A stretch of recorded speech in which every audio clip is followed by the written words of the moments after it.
Welcome everybody to our October Come Talk with GSA. We have three awesome presentations today from Amanda, Charity, and Maurice. Two of them will be in person and one online. If you haven't already, go ahead and scan the QR code on the screen now and record your attendance. And now I'm going to turn it over to Nagla for a welcome. Thank you, Lexi, so much. Today I don't have my usual energy. I am lacking coffee. How are you? It seems like very intimate today because I have Ashley. Ashley was with me in the office.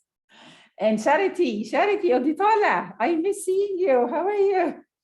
And here it is amazing to see you, Claire, Amanda, Brooks, Maurice, Theo, and Shira. It feels like home. We are sitting and relaxing.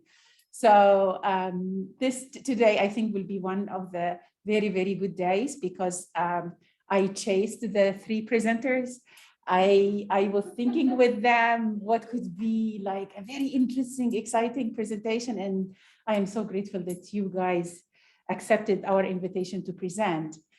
Your topics are different, but please, I wish that before you start with your presentation or your topic, tell us about your wonderful self, who you are, what you like, what is unique about you, and then take it to your presentation.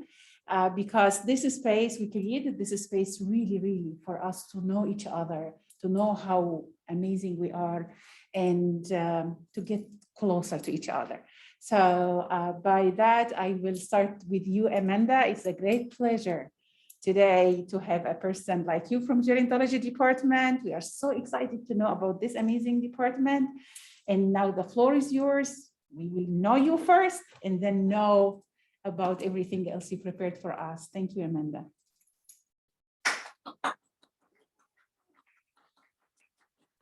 Online people, I'm just going to say we are not monitoring chat because I'm not sitting up here. So if you have questions, just unmute yourself at the end and you can ask out loud. But it's all turned up, so we'll be able to hear you.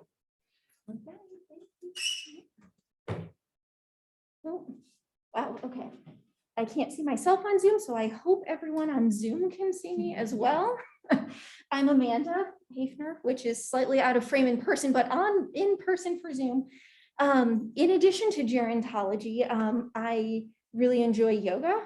Outside of here, I am presently enrolled in a yoga teacher training. I've been doing yoga for a long time, and going through this made me realize I would like to share that as well. I also really enjoy being in nature and pets. I love adopting older animals. You might notice a theme here. And thank you so much for the invitation to come and talk more about gerontology. It is a rapidly growing field and not necessarily one that is spoken about specifically or is top of mind, although UNCG has had a gerontology program for quite a while. So welcome to gerontology, a growing field. Similar, oops, I am so sorry. I have notes on my phone and I definitely thought swiping my phone was going to change that. Sorry about that. Okay. I can just scooch that. Okay. Similar to economics as part of the School of Business, but is a discipline in itself, so is gerontology, a part of the School of Social Work, but it is its own distinct discipline. Gerontology, the scientific study of aging and old age. Different from geriatrics, gerontology is not clinicians, we're not practitioners, so social science, so we study aging and old age from that perspective. Gerontology has been pretty well recognized as its own discipline since the 1980s. Academic literature goes back to about the 1940s, where it was really starting to be discussed as its own discipline. The term gerontology has existed since 1905, and as I'm sure any gerontologist would like to tell you, there are works that look like gerontology going back to the Middle Ages. So it's not a new thing, but more of a newer discipline. Couple of relevant professional associations and organizations. The American Geriatric Society and the Gerontological Society of America both line up pretty well with talking about gerontology as its own specific discipline. I included both in here, even though geriatrics is not gerontology, because the American Geriatric Society includes social workers and some other social sciences as well. The National Association of Social Workers offers a certification for a social worker in gerontology, so it is its own specific section of social work. So there is some intersection there as well. The National Institute on Aging is part of the Federal Department of Health and Human Services and includes both the clinical practice as well as some of the gerontological practice. The International Society for Gerontechnology is near and dear to my heart. That is where my particular interest is in the field of gerontology. And they actually have a completely free journal going back to 2001. So the entire archives are online, accessible to anyone. And then the National Association for Professional Gerontologists is a certification. It's not a licensing program. There's not a specific license for gerontology like there might be for social work or therapy. Older adults, anybody who is 65 years of age or older, we would consider to be an older adult. In the United States in 2016, that was just about 50 million people. Talking about gerontology as a growing field, by 2060, we are expecting that to be more like 95 million. 90% increase, that is a huge increase, going from about 15% of the population to like 23% of the population. And this was updated in 2020. Just in the context of where we are globally right now, this was from 2020. 85 years of age and older, we would consider to be the oldest old. That group was about 6.5 million in 2016 and is looking like it'll be about 19 million by 2060. It is a 198% increase. That is absolutely huge. Font barely fits on the screen. And that is part of what gerontology is looking at, is what does that change look like? What does that mean? How can we support that? By the year 2030, all baby boomers will be at least 65 years old. And that means that by 2030, 1 in 5 Americans will be age 65 or older. Comparing that to children briefly, in 2030, under 18 is going to be about 78 million, 65 plus will be 73 million. And for context, as we get closer to 2060, in 10 years, the older adults will actually outnumber children, or at least that is the current projection as of 2020. Right? It's kind of amazing to think about. They're going to need gerontologists. So what are these gerontologists going to do? A lot of things: policy, creativity, advocacy, education, connection, and leisure. If you make your way over towards the gerontology section of campus, this is actually what's on our program billboard right now. However, we are a fully online program. Not a lot of people get to see our not billboard, bulletin board. So I'm bringing that bulletin board to you today. In addition to research and working in a residential facility like a nursing home or other sort of continuing care residential facility, the director of either of those sorts of organizations is likely to be a gerontologist either by training or by trade. These are a couple of the areas that gerontologists work in more specifically. Policy. In the United States, there is a significant intersection between aging and policy, partially because Medicare, the federally subsidized health insurance for older adults, applies to everybody, age 65 or older. Same thing with Social Security, housing policy, transportation policy. This is actually a picture from the 2015 White House Conference on Aging that happens every 10 years. That was started when the Older Americans Act was first passed in 1965. That act has been renewed multiple times since then and has recently been renewed through 2024. Bringing that to a very real example today, there is active debate at the highest levels of our government about expanding Medicare insurance to cover vision and dental. So that is something that's a very real hands-on practical application of where gerontologists might play a part. Gerontologists don't provide that care, but would look at access to care, overcoming obstacles to care. How can that care be implemented? How can it be more easy to access? Advocacy.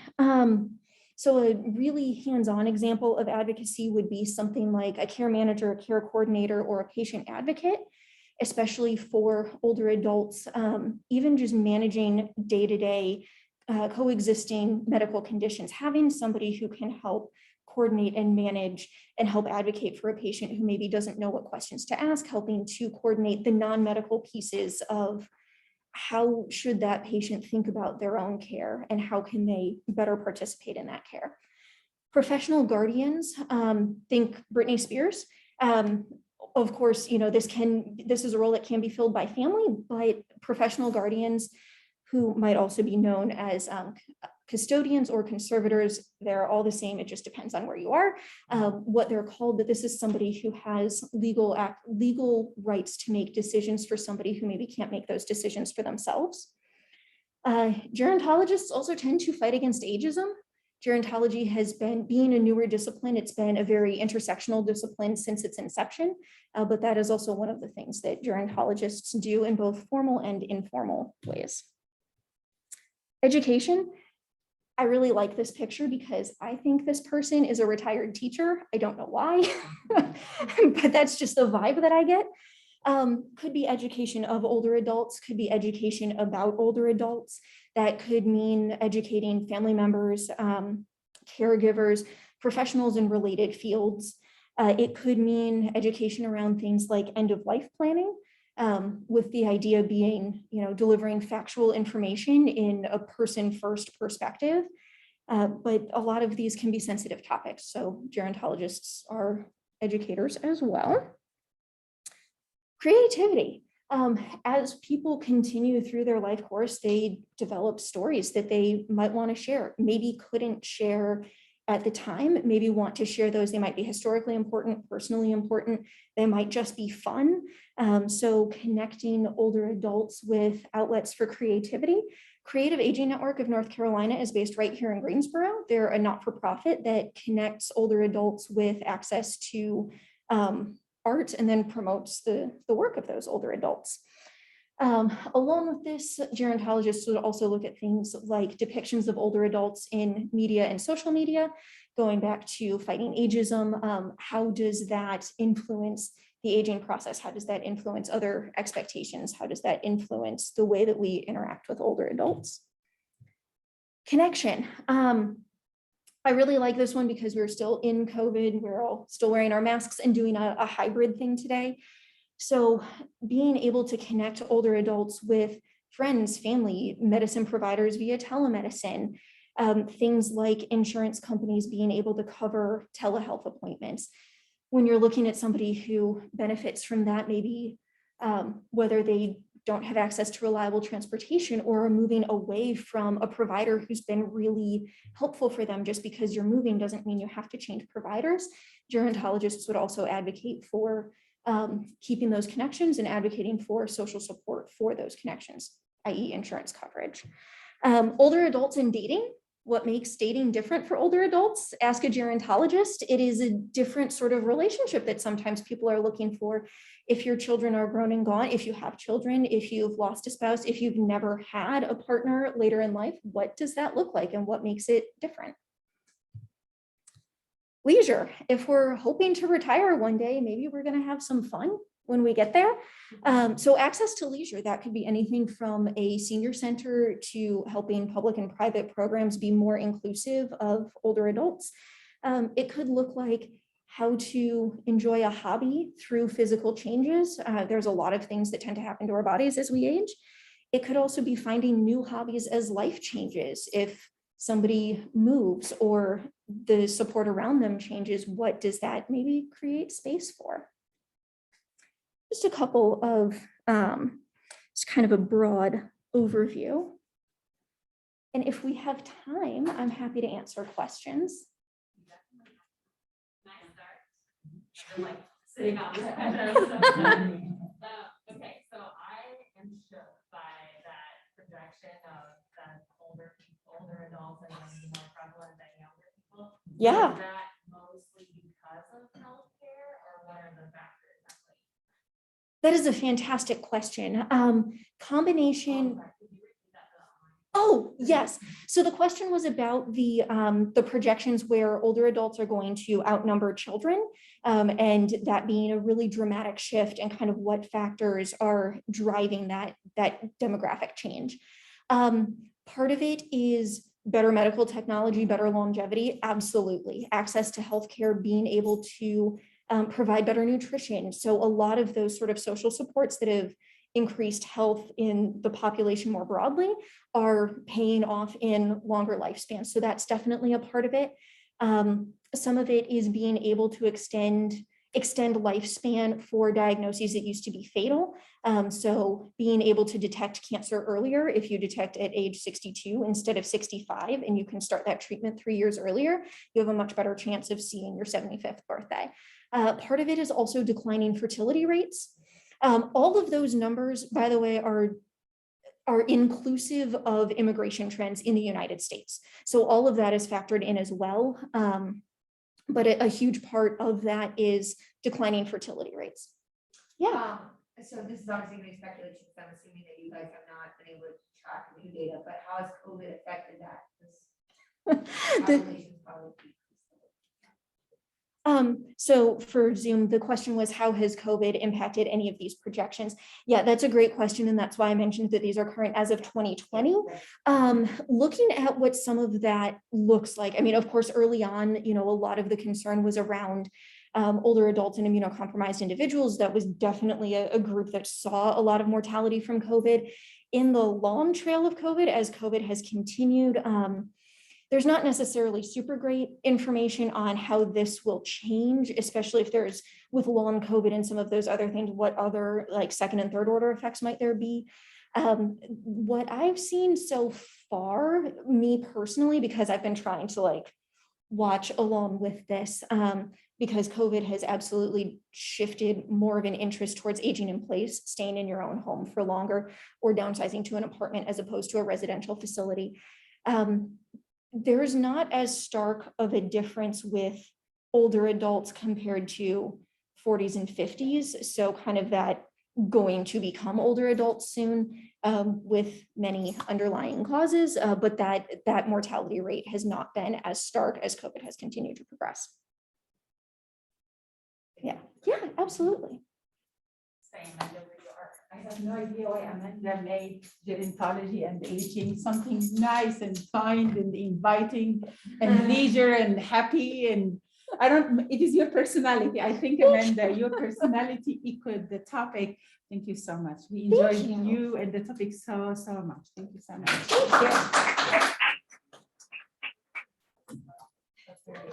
Yeah, it is interesting.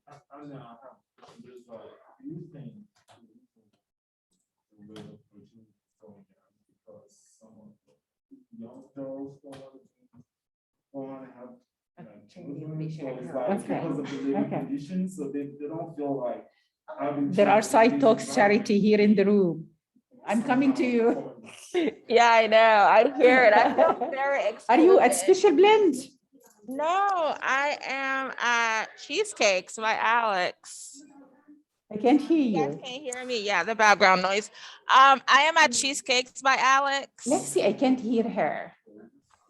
I'm muted, but I have no idea why I can't hear you. Is it the volume, Lexi? It's got. Try again, Jordan. Can you hear me? Do you remember what the people did? They can't hear me. No. They didn't involve me. I read behind Also, my forehead is like glistening.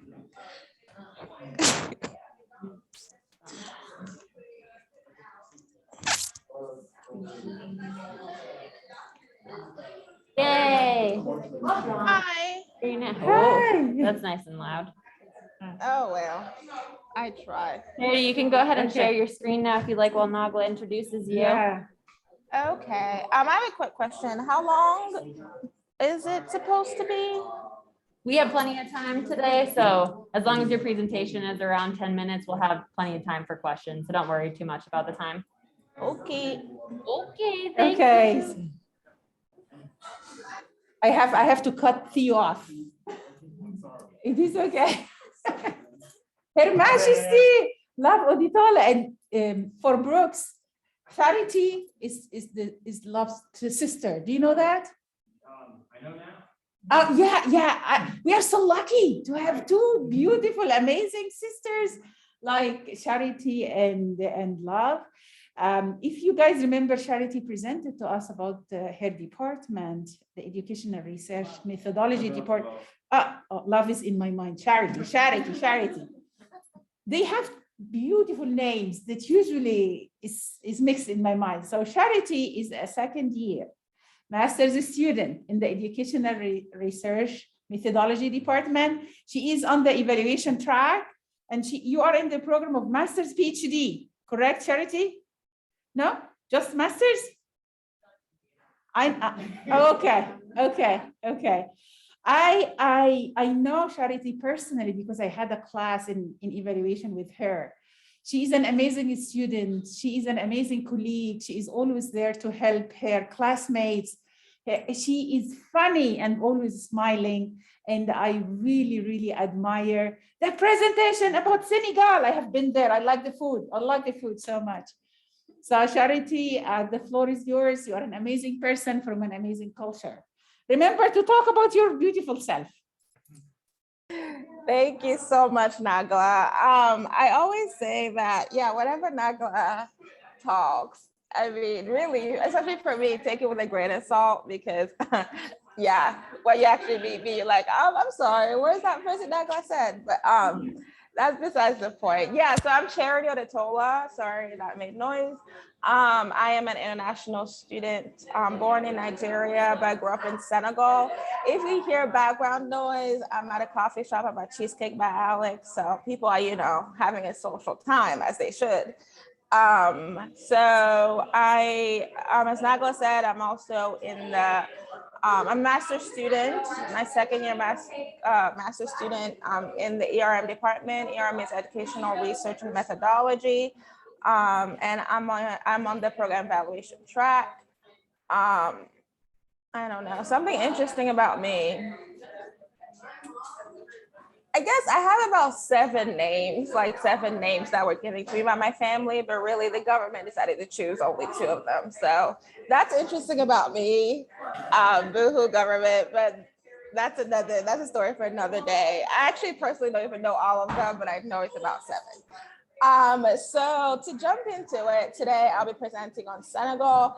It is my first/second home. My second home because I moved there from Nigeria, which is my passport country, and also like my country of, my country of citizenship, and also my parents are from Nigeria, and I have a Nigerian last name and all that stuff.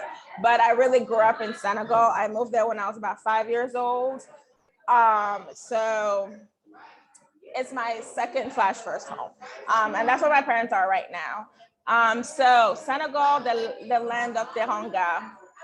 So I'll just preface this. Teranga, it is a term that is used in Senegal to kind of explain, it's a word that is used to situate guests. Like when guests come to visit you, you kind of, like the land of Teranga is that usually in Senegal, people have very huge open arms. So if you kind of think of Mikasa, Sukasa, or make yourself at home, that would kind of be the equivalent of Teranga in Senegal. And even the name Teranga can kind of be seen in the way people kind of live life. A tradition when they eat, even if you're a guest, people usually, we'll later see a picture down the road, but people usually eat around this big bowl of food, and you're all eating from in traditional homes, you're eating from the same food. Each person has their own spoon or whatever, but you're all eating from the same meal, even if you're a guest and you're just coming at their home for the first time and they invite you to eat. So it's basically, when you say teranga, is in terms of the guests. So make yourself at home, be as you are and all that stuff. So first we'll start with the demographics of Senegal. So this is just stuff that I was like, I mean, I can't even visualize it, but I just put it there because I'm like, oh, it might be interesting to some people who might be interested in stuff like the area of the country, which is 196,722 kilometers square. So Senegal, it is on the metric system. I don't know what it is in miles. And the current population is 17,344,621, which is actually interesting because the last time I was there, which was, it's been a minute, but it was about 14 million. And it actually has a very fast-ish, 2% growth per year. And that's one of the reasons is because the contraceptives in Senegal is very taboo still. So there's a very high fertility and a very high giving birth to kids rate because contraceptives is very taboo in Senegal. The country itself is about 94%. Oh, I have it here. Yeah, 94% Muslim. And usually contraceptive, I mean, even I don't know much about Catholicism, but I think even in Catholicism, if somebody's Catholic, correct me if I'm wrong, but I think maybe contraceptive is also a little, I might be confused about religious, but either way, in Senegal, contraceptives are very taboo. So you don't actually, so people are born more than people pass away. I think it's about ×3. Kids are born versus those who pass away. And it's actually projected by the end of this millennium that it would be quadrupled its current size. So that's I was like, oh, okay. Soon they'll catch up with Nigeria, which is not an easy feat. And so of that population, 42% live in rural areas and under half live in urban areas. And I'm guessing that leftover mass, because that doesn't quite add up, is probably people that were not able to get the demographic, whether because they live in different places or whether they travel or something like that. So the economy, the franc CFA, it's called franc CFA, and it's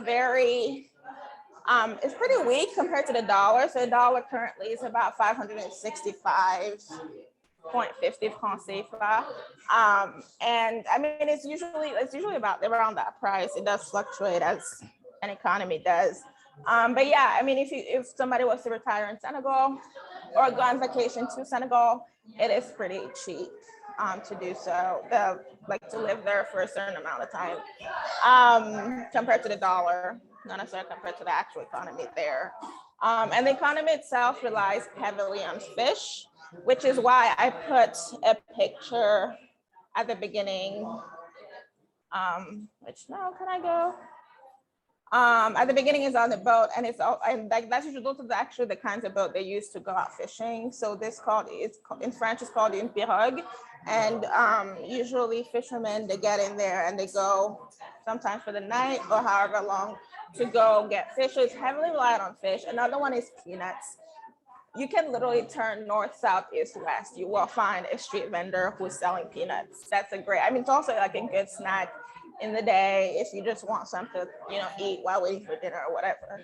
Another one is phosphates, and the last one is tourism. So there are a lot of hot spots to visit in Senegal, and we'll talk about that later.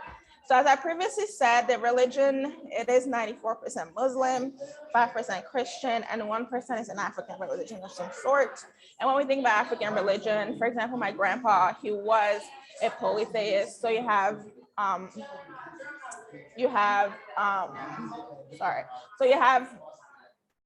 different religions, that are not necessarily recognized on the world scale. And the colonial history. So Senegal, it went through a different colonizer. So first were the Portuguese, which is actually where the name Senegal comes from. So there are different tales of how exactly the name came from, but there's this understanding that Senegal is that. So there's also something in Senegal, one of the main languages is Wolof, and in Wolof, not Senegal, but Sunugal, which is a derivative of Senegal, but Sunugal, it means our boat. So that goes back once again to how the whole country I mean, it is the capital of the city, Dakar. It is the westernmost point of the African continent. So it goes into the Atlantic. So it is very reliant on aquatic reserves, I suppose, of the country. So basically fish, and you can actually see it in the name of the country. So also the Dutch were influences, the French, and then the British, and then in 18 something, the British gave back the lands to the French. So, which is where now, well, it really is French influenced. It is the language, the official language is French. You learn French in school. It's the official language, although not, people tend to speak more the local language than they do French. And also, like I said, we are on the metric system. Awesome. So just to give a point of view of where Senegal is, so this is a world map. So Senegal is here, which kind of, to zoom into it, it is here. So it's like I said, and this is Dakar, that's right here on that point. And so it is the point that's the westernmost point of the continent. So now we'll talk about the weather. So like I said, it is a coastal country. But it is also hot and humid. You will sweat, that is a fact. I feel like I've sweated, is that a word? My portion for like my whole life. Like I'm good. I've sweated a lot over the years that I attended. I lived in Senegal. But also it's a beautiful place. There are beautiful beaches that I can go to, to have a soak or whatever it is. So these are actual beaches in Senegal. And also there is a rainy season. So the rainy season, it goes from about May to November, and it does rain a lot actually during that time, which is good for farmers. Like I said, another income that they rely on is fish. Or sorry, not fish, it's peanuts. So there's a rainy season, but there's also a dry Harmattan season, which also has a very dry and hot and dusty wind. Other than that, it's a great country. And now we'll talk about the fun stuff, which is sightseeing. So there are many things. I just put about 7 of them, but there are definitely many things to do across the country. So one of them that I have, the first one I have is Gorée Island. So this is actually a historical site it was dubbed a historical site like in 19 something. And it was a major hub in the transatlantic slave trade. That door right there where the lady's standing, so this place is the House of Slaves, and where she's standing is where they often call it also the point of no return, or the door of no return, because usually when slaves are shipped off, they're shipped off the African continent and shipped off to like the different places. Another place that you can go see is Lac Rose or Lake Retba, and it's actually one of the few pink lakes in the world because it has a very, very high salt content. So it's actually pink when you go, it's a pink lake. Another one is that's not a language I'm familiar with, but Jude National Bird Sanctuary. So it's a bird sanctuary, but they also have other animals such as hippos that you can see. Another one is the Nyokolokoba National Reserve. It's a national park. There is the African Renaissance Monument, and it's the tallest statue, in Senegal, but also in Africa, and it's at 171 feet. It's standing at 171 feet, and it was actually originally built, I want to say 2016, if I remember well, but it was built for the commemoration of 50-year independence. And also surfing is actually also pretty common in Senegal. Like I said, the beaches is something that's really big, and people often go to the beach. Super accessible to private and their public beaches. And another thing that you could do is to go to a Senegalese wrestling match. It's very famous and more famous than sports in Senegal. And that usually happens on Sundays. Other days, but big matches where millions of dollars are dispersed, it's actually on Sunday. So there's a place that I could go to. So this is Gore Island. It's about 30 minutes off the mainland in the car, and you can just take a boat right there or a ferry. This is the Pink Lake. So like I said, those are actually mounds of salt that they take from the lake. So it is actually that pink. And this is the Renaissance, African Renaissance Monument. And this is the traditional, I equate it to sumo wrestling. That's just me to help my brain. And now taste testing. So the main meal of the day revolves around rice, sometimes bread, but rice is a very cheap, It's a very cheap thing to get that you can get at like a little bodega kind of thing, like a little store.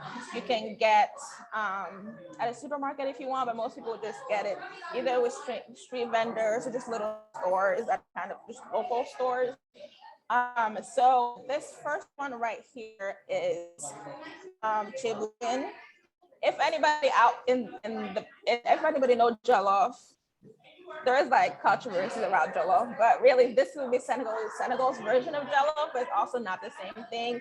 But if somebody needed, it's basically rice, and it's cooked in like a tomato like stew. And then, and then this is yassa. So yassa is like onion and mustard kind of stew that you cook. And it's usually, you can cook it with chicken, you can cook it with fish. It's really good with chicken. And these are actually like really hot peppers. You do not want to eat them. They're not bell peppers. They're really hot. And so that's yassa. Oh my gosh. And this is mafe, and it's a peanut-based stew. So you cook it with peanut butter and salt and whatever you want to cook it with. And this is called, I'm blanking on the name right now, shame on me, but it's called djembe, I think. So djembe in Wolof means beans. And so it's pretty much beans that they cook. It's actually black bean. And then you cook it however you want, and it's often eaten with bread. Hey, Charity, you got like 2 minutes to wrap up. Okay, I'm pretty much done. And then this is just the drinks that they have. So a fun fact, I didn't start drinking, I call it wet milk. I could not figure out how to say it, but like wet milk till I got to America. It's actually powdered milk that I was drinking. So this is the one, and it's powdered whole milk. I dissolve it in water or whatever. This is bissap. So bissap is actually hibiscus. It's just hibiscus water and sugar, and that's it. And this right here is bui, which is what we know as monkey bread, and it's a fruit that's from the baobab tree, and the baobab tree is it's a really tall tree. I should put a picture there, but it's a really tall tree. You can find it all around Senegal, and it literally just grows for like centuries on end. And this is kefetu or ataya. It's a traditional coffee drink that you have after a meal. You can have it after a meal, you can have it as like a 7 p.m. drink. And usually they just make it and then you just drink it. But alcohol consumption is not very common.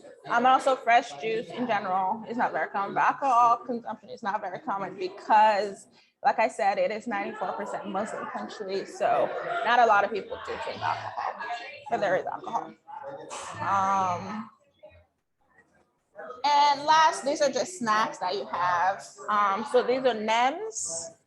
This is chakri. Chakri is millet based. Pataya, which is kind of like a samosa. If I had to like attribute it to something, is usually filled with meat. And you eat it with like hot sauce or some tomato on the side. And then these are just like little stores that you can just get like rice for like in the middle of the day. Like you can just get like rice or just something chill. You can get it for like $1. You get a whole meal. That'll just tide you over to like dinner or something. And then they're also like street vendors, like they could get a sandwich from it. I will say if the health inspector was to come, it probably would not get an A or a B or a C, but it's yummy. But yeah, this is like a little bodega that I was talking about. They call it boutique in Senegal, and you can just get like rice that you want to cook for the day, or just like tomato paste and stuff. So it's not like a supermarket, it's just usually something that's really small, and then like the surroundings, and you can just spend like about $2 and you're good to go. So this is what I have. Sorry I took so long.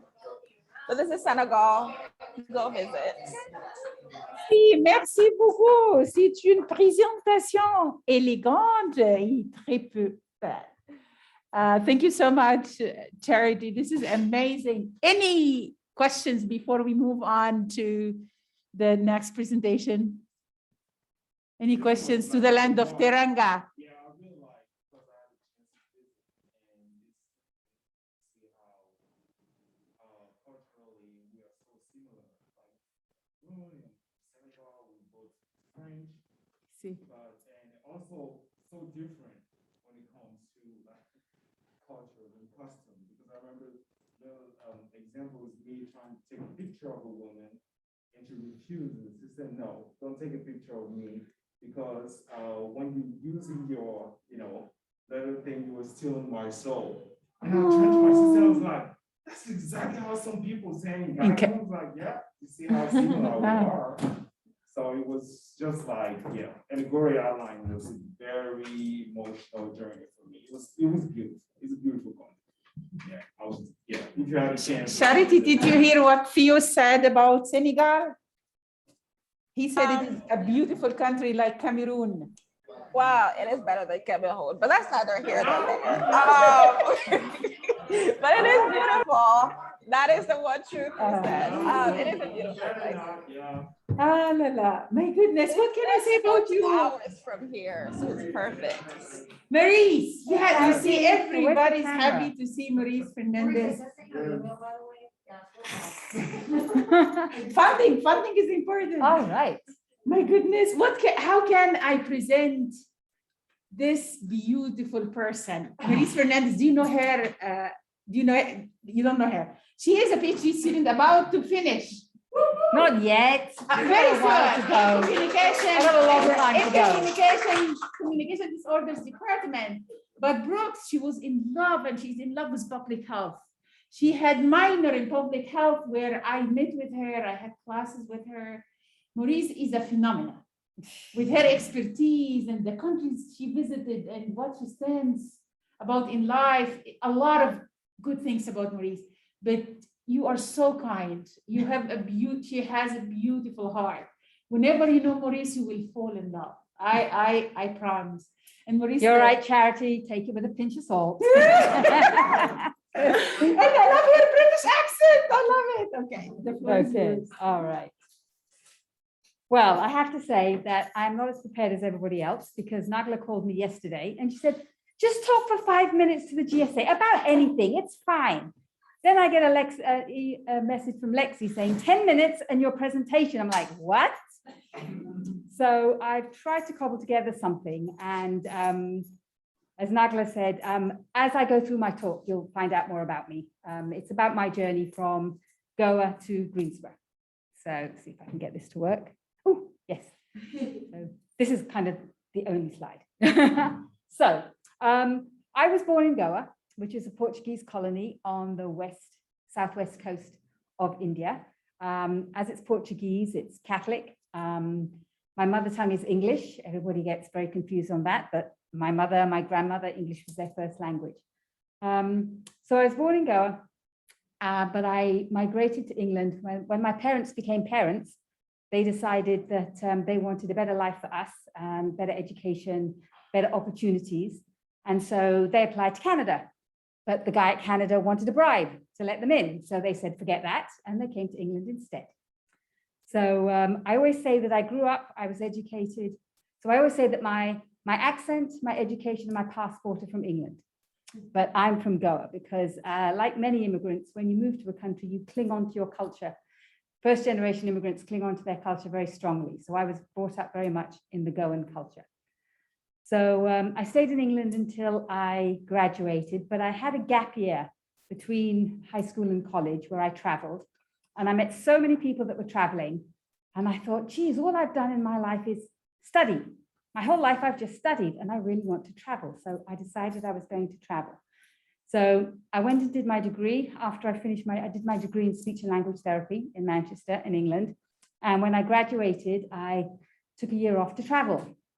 And it was then that I traveled around Southeast Asia. And I went to Kathmandu and I fell in love in Kathmandu.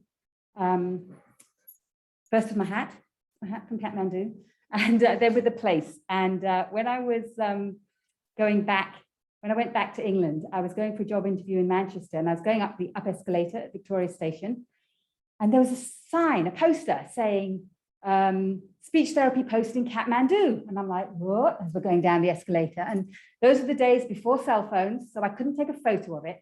So I had to go up and down the escalators trying to read what the poster said as the escalator was moving. And there's lots of people there, so you just have to keep moving with it. And I decided that was what I was going to do. I was going to work. I needed 2 years experience to go overseas with this company. I was going to work and I was going to go overseas. So the job was with voluntary service overseas. It's the British equivalent of Peace Corps, but you have to have a profession and you have to have skills. Hence, I had to have 2 years skills. But after 2 years, I thought, oh, I don't know enough. So I went after 4 years. So in 1993, I left the UK with a suitcase and a backpack and my teddy bear Ingle that actually came from India. I was supposed to bring him out earlier. He came from India with me to England, and then from England he went to Fiji with me. And I was sent to Fiji as a VSO volunteer to develop the speech and language therapy services in Fiji. Easy, huh? Well, when you've only had 4 years experience working as a clinician, it's a pretty big job to be sent over there to be the only speech and language therapist in the country. So I did my best. I worked in health, in education, teacher training colleges, medical school, training and teaching people to do speech and language therapy. But it was a really tall order. And I was beginning to realize that, there's a lot of stuff I don't know. Anyway, that was my first taste of overseas development work. I left Fiji with a husband and 7 cubic feet of stuff in a container and my trusty friend Ingle, and moved to the Philippines. And there, I was there for 2.5 years, and I worked, I did some private practice, I worked in schools, but I also worked at the University of the Philippines, where I was teaching on their undergraduate course, and we were developing their master's course in speech and language therapy. Luckily there, I wasn't on my own. There were a lot more speech and language therapists, and I had a fabulous mentor in Mum Joyce. So I learned more about teaching there. But again, didn't have a lot of background knowledge to base all of this on. I just had to learn as I went along. A lot of it we made up as we went along. We had to take educated guesses. It was pre-internet. So I used to have to handwrite notes. We used to have to photocopy notes. Textbooks were photocopied. You could go to the stall and give in the book, and they would photocopy it. And they would even bind it to make it look like a real book. But no internet, no journal articles, none of that sort of thing. Everything was very simple, very low tech. I left the Philippines with an embryo, a husband, 14 cubic feet of belongings, and yes, Ingle. And we moved on to Delhi in India. And we were there for 5 years. And there I really didn't work very much because I had an 8-week-old baby, and then I had another one. So I did a little bit of work there, but not a lot. And so then I left India with 2 children, a husband, 20-foot container of belongings. Yes, Ingle came with me. And we went to Uganda, and there we were there for 11 years. So that's where we really put down our roots, and we did a lot of work. I worked at the Mulago National Referral Hospital in the clinic and on the wards, working as a clinical speech and language therapist. But then we also started a degree course in speech and language therapy. So Uganda was a little bit further along than Fiji, not quite as far along as the Philippines. And they wanted to start training speech and language therapists. So there was a group of us, we were all volunteers, and we developed a course, we started teaching the course. Due to illness, pregnancies, premature births, I became the course coordinator because I was the only one who didn't do any of those things during that time. And again, you know, I'd never really coordinated a course at a university. So I had to learn a lot about negotiating, finding space. We managed to bring in a lot of lecturers from overseas to teach, which was fabulous. And I was there, yeah, for a very long time. And towards the end, there was a lot of politics at the university, a lot of politics. And so I ended up leaving the university and working at a rehabilitation hospital, a community rehabilitation hospital. And they'd asked me to set up a feeding clinic. Not something I'd worked in before, didn't want to do it, but they came to me and they said, look, these kids are dying unless we can get food into them. You know, they're never going to develop, et cetera, et cetera. So a pediatrician and I, and two of my graduates from Uganda set up a feeding clinic. And it was the first feeding clinic in Uganda. And that's where the idea for my thesis came from. But we were there for 11 years, but my older daughter wanted to be a professional football player. That wasn't going to happen in Uganda. And everybody said, you've got to take it to the US. If she wants to be a professional football player, you've got to take it to the US. Women's football is big in the US. So we moved to the US. So I moved to the US with 2 suitcases each. Poor Ingle, he didn't come. Neither did my husband. He had to stay in Uganda and finish his contract. So the girls and I moved to the US. Didn't know what I was going to do. My daughter was going to go to high school so she could play with the travel team and go to college. My younger daughter had some learning issues, so she was in a really good school where she could get support. I came down to UNCG just to see what was going on here, because everywhere else I'd been, I went to university and something popped up. And the PhD popped up. They said, you should do a PhD. And I'm like, I can't do a PhD. I've only got a bachelor's. Oh, but you've got lots of experience and it's really interesting and you should come and do a PhD. So in my application letter, I said, you know, I've got all of this experience, but I've just got no theory and I feel like I don't have enough knowledge. So I really wanted to come and do the PhD to put all the theory into place, to become more rounded and to stop the guesswork when I'm working. And the idea was to go back overseas again if I could. So that's how I ended up here in the CSD department, but I started doing courses in public health and fell in love with public health, which I realized with all of the time I was working in all of these places that they send us out with clinical skills, but they don't send us out with the management skills, with the public health skills, with the population-based service skills, with all those other skills that you need to develop a service. So that's become my passion. My passion is now developing speech and language therapy services in low-income countries, but trying to do it with capacity, trying to, you know, start with discussions with the local establishments, what's going on, what's happening there, how can we build services. I'm conscious of the time. This is Makerere University, just so you can see what a Ugandan university looks like. It was the best university in Africa, sub-Saharan Africa, in its day, but after Amin years, it went down. Oh, that's my timer. Just so you can see, so this bottom one was our classroom. Okay, the container was our library and resource center, and that's inside of our library and resource center. Now, you can see that the professor here is standing well away from the window, very strategically placed, because if you stand by the window, when the people on the 5th and 6th floor empty their bedpans out of the window, it's not good. It's really not good. We had to vacate the room several times because the stench was so bad. I'm amazed that people are actually sitting there, but they have closed the windows, I can see. But the first time it happened. So, you know, it was, you know, there were nicer classrooms, but because we were new and because we were foreigners, we were just dumped in there. Just living in Uganda, you just see these amazing sites. People struggle with water, with transport. Those are the matatus. That's the school bus.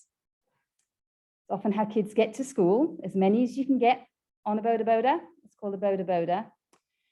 You have to learn to live with creatures, small and large. Now this one, the one of the toilet, you might not be able to tell, but that's a rat. That's real.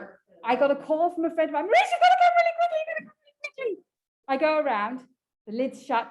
There's a rat in the toilet. She lived on the second floor, what you would call the third floor here. So you have to, get used to the creatures, the little ones and the big ones. The big ones are much, much, much better.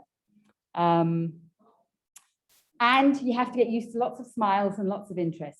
One of my favorite stories is you're never alone. In Uganda, in Fiji, you're never alone. When you think you're in the middle of nowhere and somebody will appear.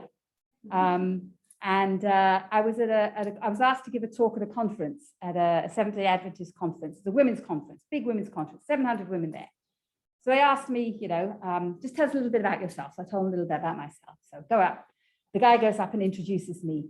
And, we have Maurice Fernandez. She's a speech and language therapist from England. She's here to develop speech therapy services. And she's single, everybody. So if any of you have sons out there, come and see me afterwards. And they did. It was so embarrassing. I was driven back into town by a young man who was telling me how much he loved curries and chapatis and what a good husband he would be. So there's a lot of interest in you when you're a foreigner. But yeah, those smiles and it's usually meant well. I'm not going to go through all of this because I'm conscious of the time. But a lot of stories, a lot of things. This is just about the different skills I've learned. If anybody's interested in going to work overseas, I can talk to them more about that later. Skip all of that. And I'll leave you with that. One of my favorite scenes, a walking safari, tracking animals in Kadepo. My students who graduated, and that's my family. So goodbye. Isn't she a phenomena? No question after any phenomena. It's end of time, because this is amazing. Amanda, Charity, and Maurice, you are the best. Wallahi, you made my day. I came here very stressed and overwhelmed, but after really seeing how amazing you are, I am out of here in a good spirit. You always motivate me, Maurice. And your kids are beautiful, beautiful. Thank you so much. Thank you. If anybody has any questions for Maurice, they can ask them now. I'm Yeah. gonna stop the recording here quick. Oh my gosh, we're recorded. I'm glad you didn't tell me that before. You have an incredible journey. That's all I say. It's a journey of a lot. So how many languages do you